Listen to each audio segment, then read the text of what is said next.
রোজা রেখে যে ব্যক্তি মিথ্যা কথা, মিথ্যা কাজ মানে পাপ কাজ, অন্যায় কাজ ছাড়তে পারলো না, তার না খেয়ে থাকা, না পান করে থাকাতে আল্লাহর কিছু যায় আসে না। তার ওই রোজার আল্লাহর কোনো প্রয়োজন নাই। এটা জাস্ট উপোস, এটা জাস্ট অনাহার, জাস্ট আমি পানি খাইনি, আমি খাবার দাবার গ্রহণ করিনি, দ্যাটস ইট, এতটুকুই। তাহলে এই রোজা রাখা না রাখার সময় এই রোজায় কোনো ফায়দা নাই।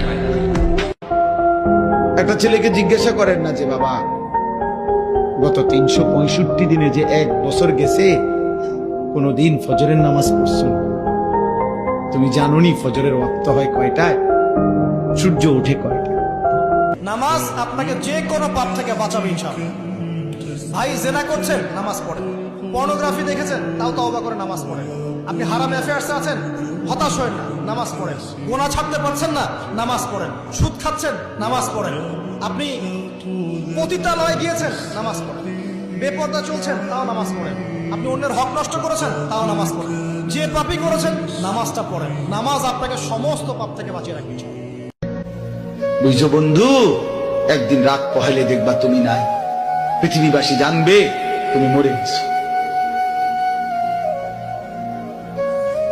পৃথিবীর তখন আলো ফুটবে, চাঁদও উঠবে, সিএনজিও চলবে, অটোও চলবে, দোকানপাট সবই চলবে।